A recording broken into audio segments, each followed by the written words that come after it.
Hello everyone, I hope you all are good.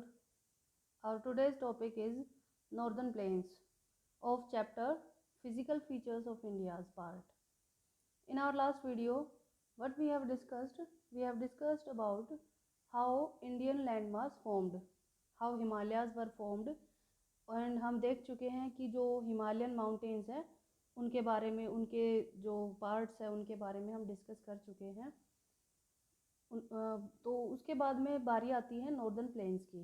तो northern plains की क्या क्या फिजिकल फीचर्स है या कौन कौन से पार्ट्स में नॉर्दर्न प्लेन्स बटे हुए हैं, कौन किस पार्ट को क्या कहा जाता है, तो इस आज के टॉपिक में हम इसी बारे में डिस्कस करेंगे। So here we start the northern plains. Northern plains कौन से हैं?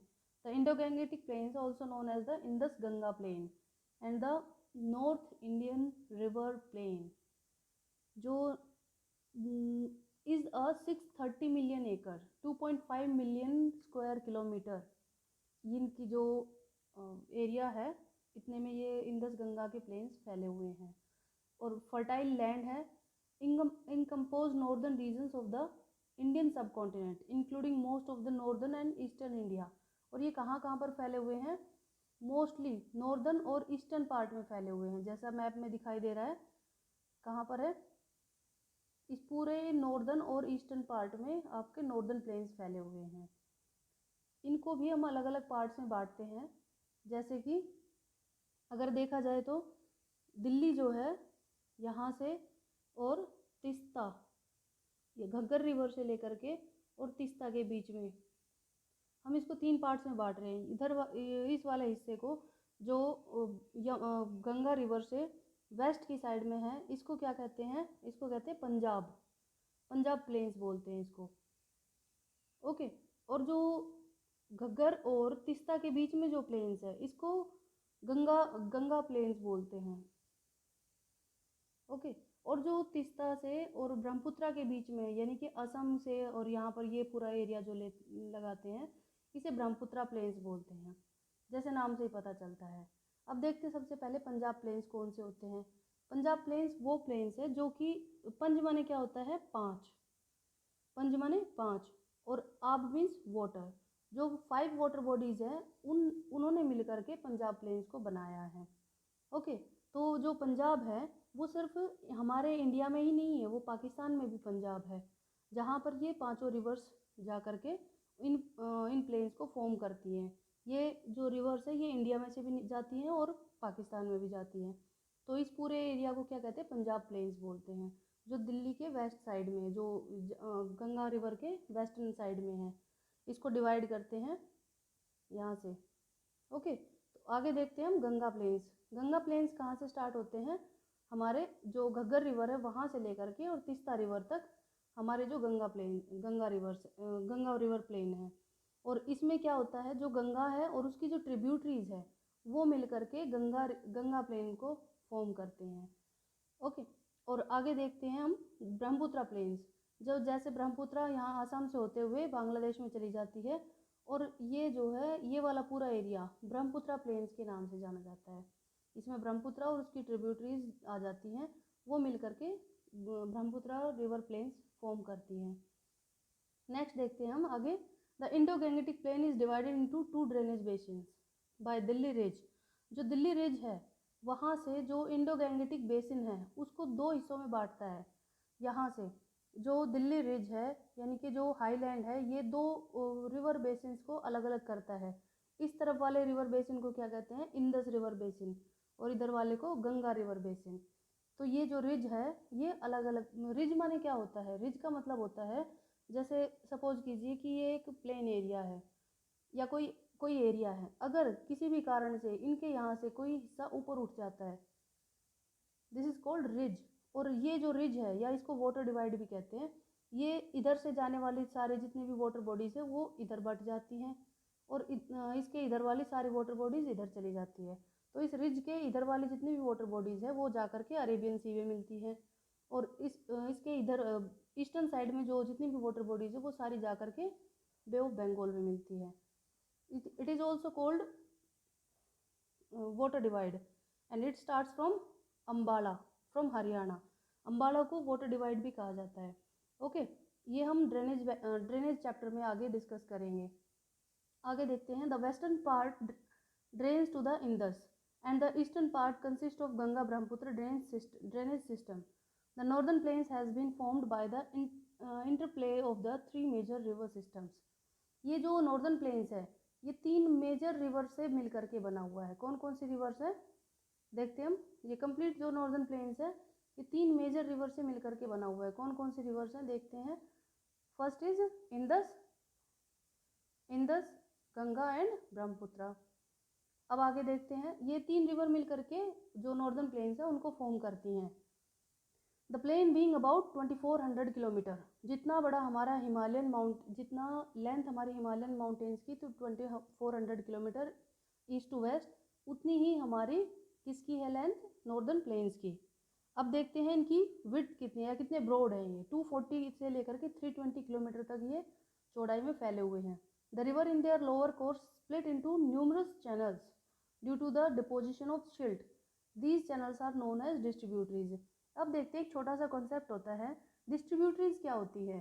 जो हमारी जो हिमालयन रिवर्स हैं वो अपने साथ में बहुत सारा सेडिमेंट्स बहा के लाती है और वो उनके अंदर फ्लो बहुत ज़्यादा होता है, पानी बहुत ज़्यादा होता है, इस वजह से फ्लो तेज़ हो जाता है और वो अपने साथ में सेडिमेंट्स भी लेकर के आते हैं। उनकी बहुत सारी ट्रिब्यूटरीज भी होती है जो उसके अंदर आकर के सेडिमेंट्स जमा करा देती है।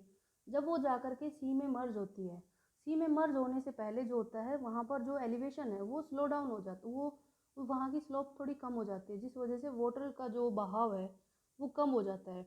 उसकी वजह से जो शिल्ट वगैरह लेके जाते हैं अपने साथ में वो डिपॉजिट होना शुरू हो जाता है और बहुत सारे बैरियर्स बीच में लग जाते हैं, जिस वजह से जो पानी होता है लास्ट पॉइंट पे वो फैल करके और सी में मिलना शुरू हो जाता है। और इसमें से बहुत सारी क्या अलग अलग पार्ट्स में जो रिवर है उसके पार्ट्स हो जाते हैं अलग अलग। जो ये पार्ट्स हो जाते हैं अलग अलग और रिवर जो बढ़ जाती है, this is called distributary. Tributary हमने देखा था, ट्रिब्यूटरी क्या होती है, जो अपने पानी को आकर के इसमें ट्रिब्यूट करती है, यानी कि अपने पानी को इसमें मिला देती है रिवर को, रिवर के अंदर जो मेन रिवर होती है उसमें। और डिस्ट्रीब्यूटरी क्या होती है, जो मेन रिवर में से स्प्लिट होकर के अलग हो जाती है। Okay, this is distributary. आगे देखते हैं हम, these vast plains have also have diverse relief features. ये जो बड़े बड़े प्लेन्स हैं इनके भी अलग अलग फीचर्स हैं।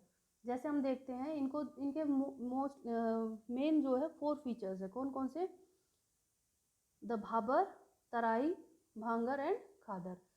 जो ये 4 मेन फीचर्स है ये मिलते हैं आपको रिवर जहाँ से ओरिजिन होती है वहाँ से लेकर के, और जो रिवर रास्ते में जाते हुए जहाँ जहाँ पर डिपोजिशन करती है या रास्ते में चलती है तो वहाँ पर ये आपको सारे फीचर्स आपको मिलेंगे। ओके, तो आगे देखते हैं हम कहाँ पर ऐसे मिलते हैं। The thin strip between the foothills of Himalayas and the plain, the Bhabar is region of porous ground consisting of boulders. अब देखते हैं इसमें, जैसे मान लीजिए कि हिमालय से रिवर निकली, अब वो रिवर निकलने के बाद में जो रिवर आती है वो अपने साथ में बहुत मोटे मोटे बोल्डर्स लेके आती है, बड़े बड़े पत्थर होते हैं और ऐसा लगता है जो वो बोल्डर्स इकट्ठे हो जाते हैं यहाँ पे, तो यहाँ पर हमें महसूस ही नहीं होता कि ये कोई नदी है यहाँ पर या कोई बहुत बड़ी नदी ओरिजिन होने वाली है। ये पानी यहाँ पर बह कर के आ रहा है, यहाँ पर यहाँ से आगे पहुँचेगा, लेकिन इस एरिया में जा कर के, भाबर एरिया में जा कर के जो नदी होती है वो ऑलमोस्ट डिसअपियर हो जाती है, मतलब वो दिखाई नहीं देती है इस जगह पे जा कर के। This place is called Bhabar. उसके बाद में फिर क्या होता है कि जो आपकी नदी होती है कुछ टाइम बाद में अपने आप ही दोबारा से दिखाई देनी शुरू हो जाती है। अब इन जो बोल्डर वाला एरिया है यहाँ पर कोई वेजिटेशन नहीं होती है, कोई वाइल्ड लाइफ नहीं होती है, बट कुछ टाइम बाद में नदी एकदम से ओरिजिनेट होती है, एकदम से दिखाई देना शुरू होती है और एक वेट एंड मर्सी लैंड में वो दोबारा से अपीयर होती है, जहाँ पर बहुत ज़्यादा वाइल्ड लाइफ भी मिलेगी आपको और वेजिटेशन भी काफ़ी मिलेगी। This place is called Terai. Okay, फिर नेक्स्ट आगे चलते हैं भांगर। भांगर वो एरिया होता है जो ओल्डर एलुवियल जो डिपोजिशन होता है, जहाँ पर मतलब कभी वहाँ पर पहले बाढ़ आई होगी, वो प्लेस होता है।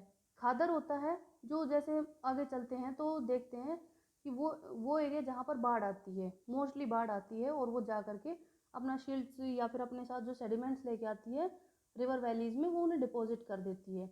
अब यहाँ से नदी बह के जा रही है, वैली में से बह के जाएगी आगे, तो वो इन एरियाज़ में कभी अभी यहाँ पर रिसेंटली नदी बह रही है और ये जो ऊपर बैंक्स हैं यहाँ पर कभी पहले बहा करती थी, तो इन एरियाज़ में उसने पहले डिपोजिशन किया था और अब जो ये वाला जो रिवर वैली का जो एरिया है यहाँ पर वो अभी डिपॉजिट कर रही है। तो जहाँ पर अब जो न्यूली एलुवियल डिपॉजिट्स है, दीज आर कोल्ड खादर। जैसे नाम से पता चल रहा है खादर, खाद जो होता है वो क्या होता है, उसकी वजह से आपकी फसल अच्छी होती है, मीन्स वो फर्टाइल होता है। और भांगर, भांगर जो होता है वो फर्टाइल नहीं होती है और इसमें जो ग्रेन जो जो मिट्टी के कण होते हैं वो बहुत मोटे होते हैं भांगर में। और खादर में क्या होता है, शिल्ट डिपोजिशन होता है और ये काफ़ी फर्टाइल होती है। ओके, आई होप आपको ये समझ में आ गया होगा। आगे देखते हैं इसके बारे में थोड़ा सा। A thin strip between the foothills of the Himalayas and the plains, the जो हिमालयन प्लेन्स के फुट हिल्स में एक थोड़ी सी जगह में एक प्लेस आता है। Bhabar is the region of porous ground consisting of boulders and pebbles that have washed down from the mountains. It is not suitable for crop and is forested. The streams disappear underground here. जो stream होती है वो यहाँ पर underground हो जाती है, यानी कि वो disappear हो जाती है यहाँ पर, और यहाँ पर कोई vegetation नहीं होती है। Okay, south of the belt the stream and river री एमर्ज। और जैसे ही थोड़ी आगे बढ़ती है तो जो रिवर है वो दोबारा से री एमर्ज होती है, दोबारा दिखाई देनी शुरू हो जाती है। And create a wet swampy and marshy region known as तराई।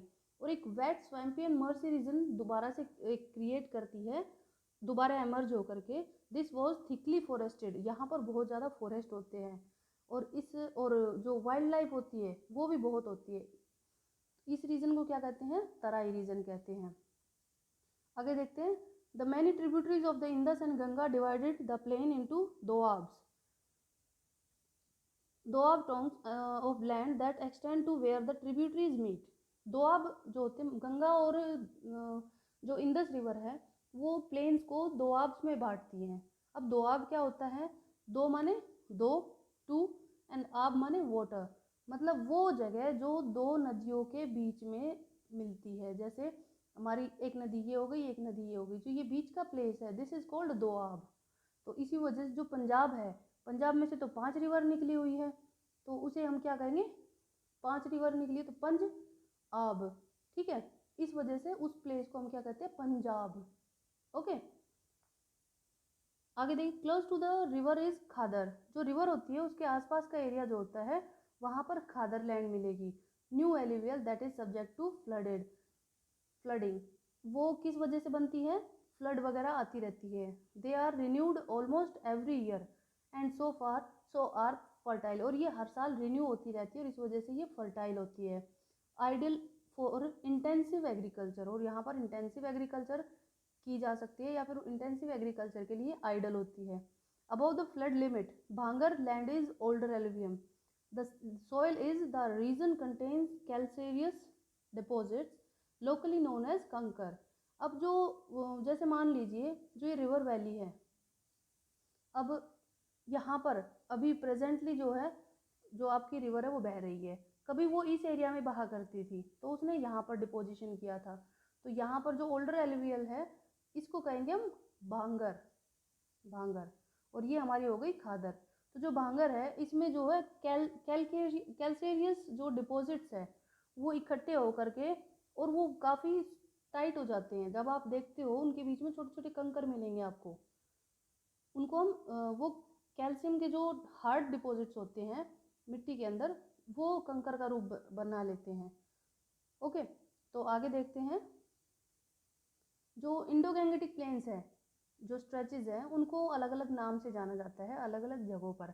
जैसे द जम्मू प्लेन्स, जो अलग अलग पार्ट्स है वहाँ पर, जैसे जम्मू प्लेन्स इन नॉर्थ, और the Punjab plains in eastern Pakistan and north western India. The Sindh plains in northern Pakistan, Indus delta in southern Pakistan and western India. The Ganga Yamuna Doab, जो गंगा यमुना के बीच में जो जगह है। The Rohilkhand plains, the Awadh plain, Purvanchal plain, Bihar plain, north Bengal plain, the Ganga delta and the India and Bangladesh, the Brahmaputra valley in the east. So ये plains जो है ये अब इंडो गैंगेटिक प्लेन्स है उनको छोटे छोटे हिस्सों में डिवाइड कर रखा है। तो आई होप कि आपको आज का टॉपिक जो है गंगा प्लेन्स सॉरी जो फिजिकल फीचर्स हैं नॉर्दर्न प्लेन्स के बारे में आज आपको क्लियर हो गया होगा। Thank you and have a nice day. आज का टॉपिक यहीं फिनिश होता है।